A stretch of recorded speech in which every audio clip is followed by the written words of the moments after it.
and welcome to Activating Sustainability, the Anthesis podcast. I'm your host, Chris Peterson.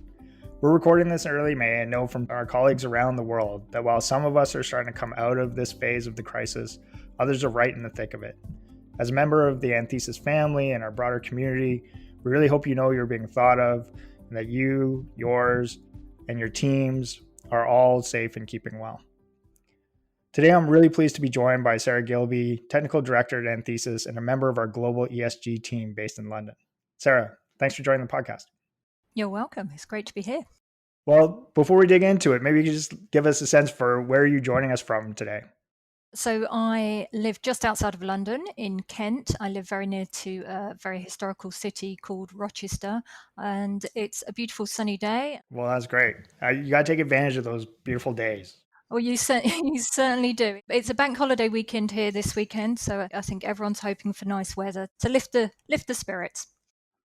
It makes all the difference. I know my 7-year-old daughter is so excited just to be outside these days, as are my wife and I. Nature is great at this time. Yeah, thank goodness. Well, great. Sarah, thank you so much for joining. What we really wanted to connect with you on today is clearly kind of the entire world has been turned upside down over the last couple months. And it was fascinating going into the COVID crisis and kind of the start of 2020, thinking about the Larry Fink letter, thinking about the increased awareness within the financial community around sustainability and its importance and the importance of being a purpose-led organization.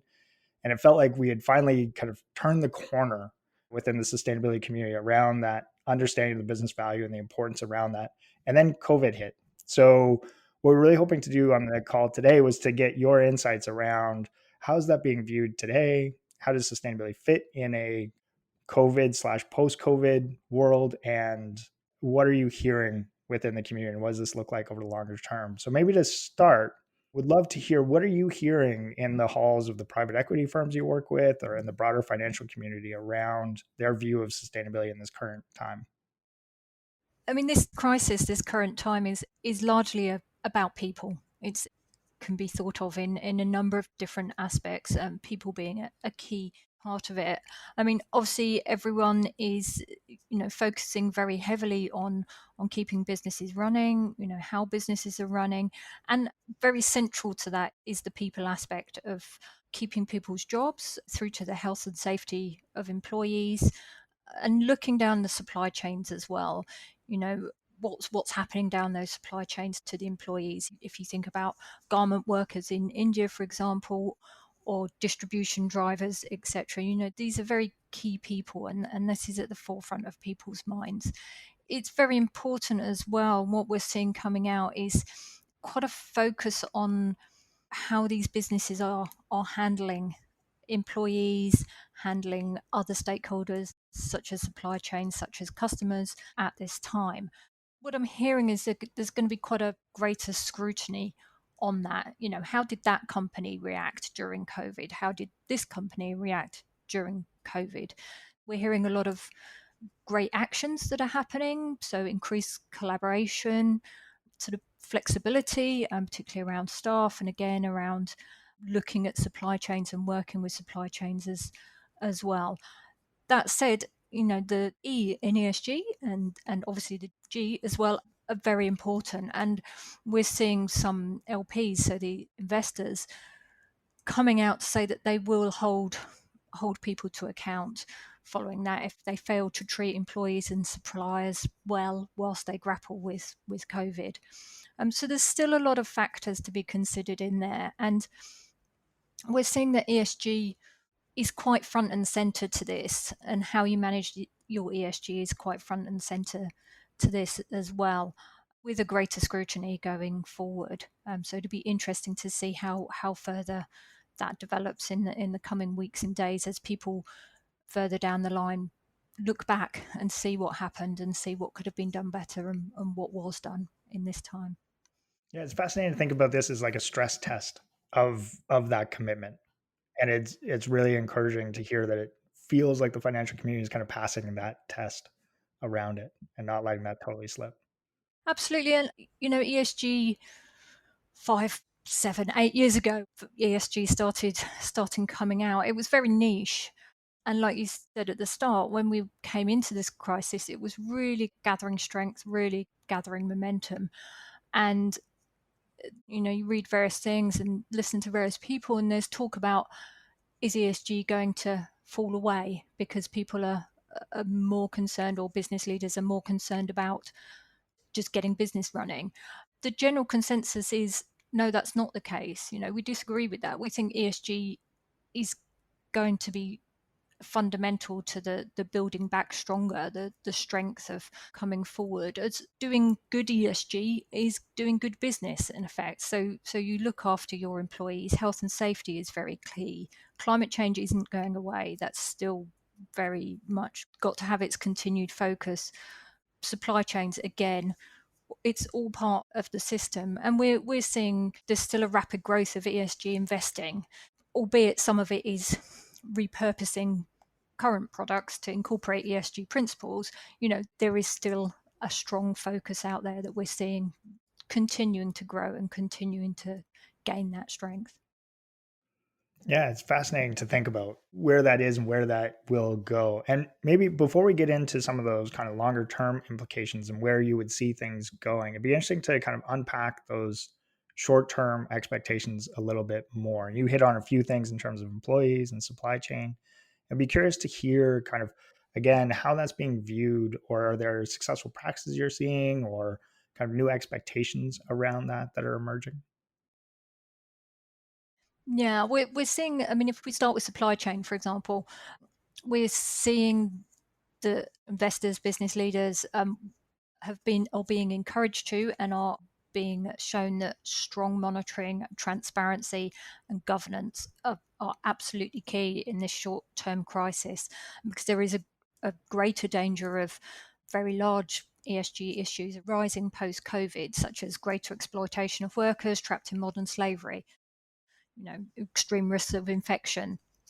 So we're seeing that as quite a key point at this point in time. Health and safety, I touched upon earlier. We all see it every day as we walk into our local shops, supermarkets.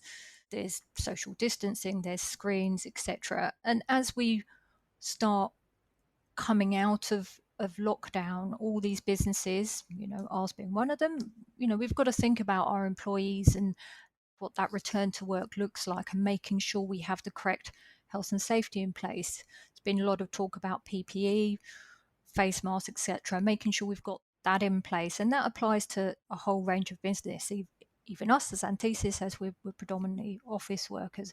And that's a really key thing to get right in the sort of short to medium term as to how that's handled. As I mentioned earlier, climate change. Climate change is not going away. It's going to be with us. And again, it's looking at greenhouse gas reduction targets. Do not take the foot off the pedal, in effect, not to lose focus in the short term, as they'll continue to have greater scrutiny going forward. And there's potential, obviously, for post-COVID. Do we put more finance into schemes, into technologies that improve climate change, that work towards dealing with the climate change issue? Biodiversity is another key factor. Obviously, the disturbance of ecosystems has led to greater human animal contact, increases risk of pathogens, and risk of further pandemics. So it's about learning right now from what we're doing now as to what works, what doesn't work. So next pandemic, what happens and how prepared are we? The other thing that we're seeing quite a lot of is cooperation and collective action. So really using this time, this real time of crisis, to forge those relationships, new ways of working, and particularly seeing that within private equity firms where they've got portfolio companies that can work together, and using that platform of being part of a larger private equity house to talk to each other, and not only knowledge share but resource share as well. So we're seeing some good examples of that coming out as well. That's fascinating. Picking up on that idea of cooperation and collective action. that you said. I heard an interview with Paul Pullman recently, and he was talking about SDGs as a framework to be thinking about, like, where business can contribute, and really emphasized that goal 17 around collaboration, the importance of that. He saw that both within employees within an organization, and then also across the value chain, as you were highlighting earlier. Is that something that you're hearing as well, and kind of unpacking that a little bit further?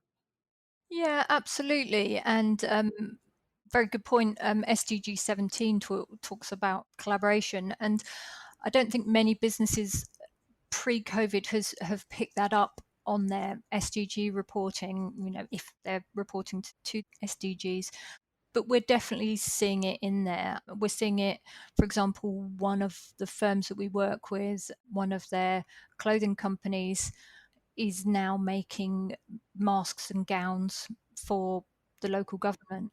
And then they're using some of the delivery from one of the other more local portfolio firms, and then just sharing ideas across. And I think people, it's another learning experience from this crisis, and what's coming out of this is all these great learning opportunities and experience to say, oh, actually, there is a new way of doing this, there is a new way of working, and there's a new way of collaboration. And very good point. I think SDG 17 may be one which will come up the ranks from where it has been before to be thought about more and included. Hopefully. Yeah, it's such a fascinating space. And I think it's this idea of these global problems like climate change and, clearly what COVID-19 has kind of presented the world of, we need this global response to it and some level of collective action in order to address that and achieve that. It'll be fascinating to see how we can step up to the next challenges that come forward. And it's interesting what you're saying about a global response, because there has been a knee-jerk reaction to this to become more localized, particularly in supply chains. Do we think we should bring things back locally so we haven't got this issue of global supply chains? But actually, the world is so interconnected and so global that we still need to think on those global lines, particularly if we need to respond to any further pandemic or global crisis. And you can put climate change into there as well. That is a global climate crisis that we do have to work together on.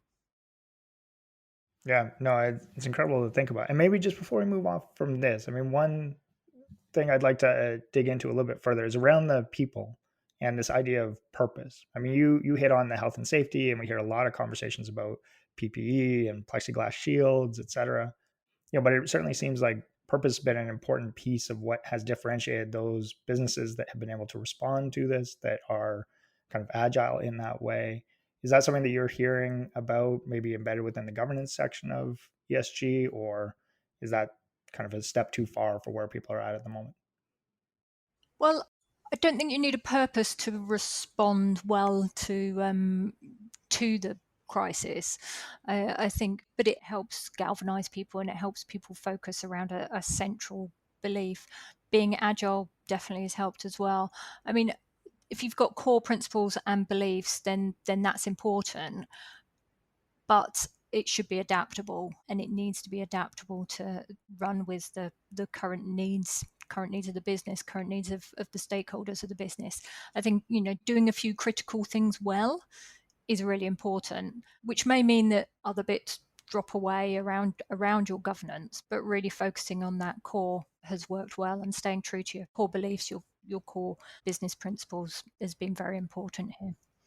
Yeah, it's fascinating to think about those organizations, that how they define their core, right? If that is profit maximization at the moment, they're like, you see organizations kind of flounder around that, versus those that have either a broader social mission or a recognition of the value that they can create beyond just the bottom line. In addition, I should say, in addition to that bottom line. Yeah, I think that's a good point. And the one other thing that I've seen being talked about more is stakeholder capitalism. Obviously, it's been around for a long time, but again, it's that looking at the interest of all stakeholders rather than just running a business for maximum profit. So covering your employees, your customers, shareholders, local communities, and looking at impact as well, impact investing, or just an impact a business has on the stakeholders and the local environment, has been something that's been up and coming as well. And I think that that will have a greater focus going forward. But absolutely, stakeholder capitalism is gaining in focus as we go through this, which goes back to the principles. Are you in this business to just make money for a few shareholders? Or is the way forward the interest of all the stakeholders? And again, back to the social aspect, employees, customers, local communities as well should be included in that. And so, are there a few things that stand out for you in terms of if I were an organization at the moment, trying to think about like what's next in that short term, maybe just before we move on to some of those longer term expectations? Are there some kind of key things you would see as successful practice around the stakeholder capitalism or how to maximize that value within an organization? It's largely right now, it's about how you're handling your people and how you're handling your stakeholders right now. If you think about retail, like you say, a lot of us, we go in for our pint of milk and there's plexiglass, and there's lots of organizations that are thinking about their employees and how to handle their employees. I think that's a very important factor in this short term. But people are still not ignoring the bigger picture and the longer term picture. I mean, I think now we've sort of come out of that first stage of quick run around, what is happening, what do we need to do, focus. People are coming out of that stage now and starting to think, okay, what are we looking at now, where are we going with this, how soon are things changing back to normal, is there a normal, what does that look like, and what do we want to do, and what do we want to be part of on that bit going forward. So that's a perfect transition into that idea of what do you see that longer term picture looking like? What are you hearing within the financial community around these concepts like build it back better or the opportunities that this may create for us? Yeah, build back better is again, it has been something I've been hearing quite a lot of. There's quite a lot out in the press. And the fact that sustainability, ESG, as I said earlier, and as we were talking earlier, the general consensus for what I'm seeing is we'll build that back better, and, aligning strategies with broader purpose, continuing looking at human vulnerability, the natural environment, will take that forward. I think the main topics that people are looking at is coming out clearly that S will be growing stronger. So the social aspect of ESG, environmental has always been strong, but the social aspect, there will be more focus on that going forward. Social impact of COVID has been largely negative, but there can be some positives coming out of this. And as people do things differently and do things better, build back better. It's not to say climate change is still a very long-term sustainability priorities, and ensuring that that isn't derailed when the economies restart, I think is going to be a key focus. I mean, if you think COP22, which was meant to happen over here in Glasgow towards the end of the year, has been postponed for obvious reasons. It has been postponed, but when's that going to come back on board? Are the commitments going to be the same? There's other talk that governments are going to come in stronger because CO2 reductions have inevitably happened in this year. Our government's going to come back stronger and say, okay, well, it has been done, it can be done. What more can we do? So I think that's an interesting space to look at, that government response, that policy response as well. Supply chains I touched upon earlier. Again, that's going to be something that's to keep an eye on in the future. I think there's going to be a lot more disclosure about supply chain structure. The pandemic has highlighted risks down that supply chain. And I think there is a huge risk of the workers further down the supply chain when it comes to modern slavery. And I think investors, companies are really going to step up their game to make sure there is an increased focus on that as well. I think the other point that we're coming across is biodiversity. Again, pre-COVID, that was gaining in momentum as an important factor. We were hearing about the many thousands of species that are at risk. And as I said earlier, it goes hand in hand with climate, but it also goes hand in hand with exposure, animal, human pathogen exposure, and the link to then pandemics, not only this one, but various others, SARS, etc., etc. So that's another key focus area which will be looked at going forward. Is really, again, encouraging to hear financial community kind of passing this test, right? And it was certainly a concern I had going into it of, the distraction and the appropriate focus on COVID, but would that just overshadow everything? That's really consistent with what I've been seeing within the electric utility space across a number of different sectors and strategy projects, et cetera, is this ongoing commitment of, some organizations hitting pause, some doubling down on it, but nobody taking a step back from it that I've interacted with to date. So it's really encouraging to see that across the board and hear that within the financial community is such a key driver of some of those activities as well. Yeah, absolutely. And the clients that I've been talking to and various other interactions I've been having, yes, some people have put things on hold, understandably, but there's still plenty of appetite. This pandemic has just highlighted and exposed certain risks which could go horribly wrong and certain aspects which could be built back and could be done a whole lot better. And so I think the whole learning curve coming out of it is still very ESG focused and ESG at the heart to build these businesses back, build everyone's businesses back in a better way with new thinking and new ways to go forward. Well, Sarah, I think that is a great spot for us to wrap it up. Any final thoughts from you or comments? I just wish everyone well, and I'm looking forward to working in this space in the coming months, years, to see how we move forward. And we're all going together and working together on this. So it's a very exciting time to be working in this space. That's wonderful. Really looking forward to seeing what the future holds within it and feeling very optimistic coming out of this call. So thank you very much for sharing the insight and the experience. And thank you all very much for listening. We really appreciate your time and interest. As Sarah said, we really hope that you're all keeping well.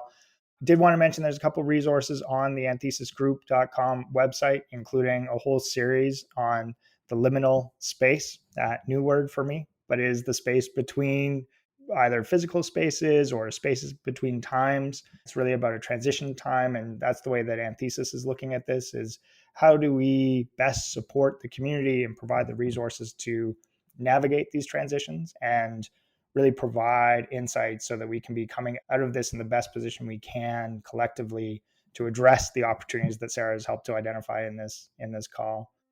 So please be sure to check those out. Please reach out to us with any challenges, insights, questions, feedback on this. I can be reached at chris.peterson. Sarah can be reached at sarah.gilby. That's sarah.gilby at anthesisgroup.com. And we just want to say that we hope everybody's keeping well. Take care. Stay safe. We'll talk to you soon.